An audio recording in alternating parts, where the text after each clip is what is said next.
بسم اللہ الرحمن الرحیم۔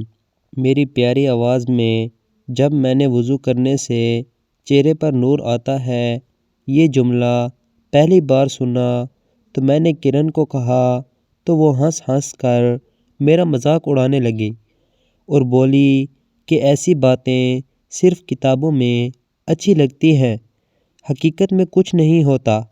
مگر میں نے اس کی بات کو دل پر لے لیا اور اسی شام جب اذان کی آواز گونجی تو میں نے پہلی بار پوری توجہ کے ساتھ وضو کیا اور ہر عضو دھوتے وقت یہی سوچتا رہا کہ شاید وقت وضو اور نماز میں ہی نور تلاش کرنے کا راز چھپا ہے۔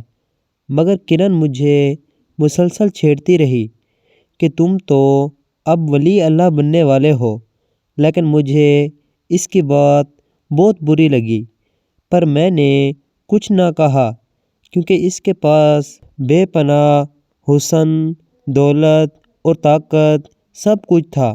میں اپنی عام سی شکل دیکھ کر اندر ہی اندر ٹوٹ جاتا تھا اور یہی احساس مجھے رونے پر مجبور کر دیتا تھا کہ یا اللہ، اگر وضو اور نماز میں نور ہے تو مجھے بھی عطا فرما دے۔ چنانچہ اس رات میں نے عشاء کی نماز ادا کی اور دیر تک سجدے میں گر گڑاتا رہا، پھر تھکن سے آنکھ لگ گئی تو خواب میں ایک بزرگ بابا آئے جن کے چہرے پر عجیب سا سکون اور روشنی تھی۔ انہوں نے نرمی سے کہا، بیٹا، سورہ یوسف کی آخری 7 آیتوں کا وظیفہ کر اور کامل یقین کے ساتھ اللہ سے مانگ، پھر دیکھ کیسا کرم ہوتا ہے۔ صبح آنکھ کھلی تو دل میں عجیب سی روشنی اور امید تھی۔ میں نے کسی کو کچھ نہ بتایا، حتیٰ کہ کرن کو بھی نہیں۔ اگلے دن فجر کے بعد سے میں نے باقاعدگی سے سورہ یوسف کی آخری 7 آیتوں کا وظیفہ شروع کر دیا۔ ہر نماز کے بعد بیٹھ کر آنکھیں بند کر لیتا اور تصور کرتا کہ میرے چہرے پر نور اتر رہا ہے۔ دن گزرتے گئے، کرن اب بھی ہنس کر کہتی کہ تمہارے چہرے پر کوئی خاص فرق نہیں آیا، مگر میں نے ہمت نہ ہاری۔ ایک دن جب میں آئینے کے سامنے کھڑا تھا تو مجھے یوں محسوس ہوا جیسے واقعی میرے چہرے کی اداسی کم ہو گئی ہو، آنکھوں میں عجیب سی چمک آ گئی ہو اور دل کا بوجھ ہلکا ہو چکا ہو۔ میں نے سجدہ شکر ادا کیا۔ اسی دوران کرن کی زندگی میں عجیب تبدیلی آئی۔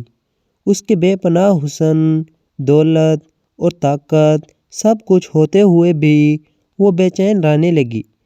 اس نے ایک دن آ کر کہا کہ نہ جانے کیوں سکون نہیں ملتا۔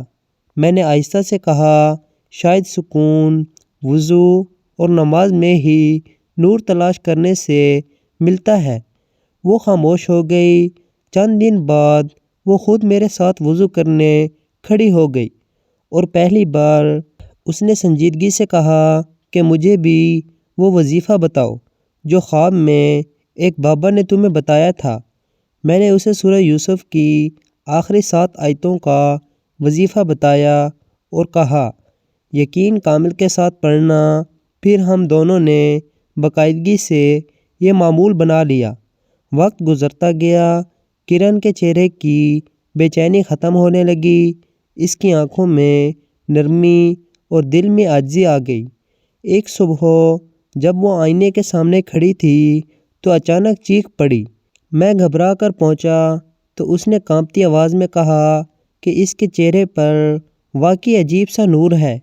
وہ رو پڑی اور کہنے لگی کہ میں نے تمہارا مذاق اڑایا تھا، مگر آج سمجھ آئی کہ اصل حسن، دولت اور طاقت سب کچھ ہونے کے باوجود اگر دل میں ایمان نہ ہو تو سب بے معنی ہے۔ اس دن کے بعد ہم دونوں نے عہد کیا کہ زندگی بھر وضو اور نماز کو کبھی معمولی نہیں سمجھیں گے، کیونکہ وضو کرنے سے چہرے پر نور آتا ہے۔ یہ بات اب ہمارے لیے محض جملہ نہیں، حقیقت بن چکی تھی اور ہم نے جان لیا تھا کہ جو شخص سچے دل سے اللہ کی طرف پلٹ آئے، اس کی عام سی شکل بھی نور سے جگمگا اٹھتی ہے، اور یہی ہماری زندگی کا سب سے بڑا راز اور کامیابی بن گئی۔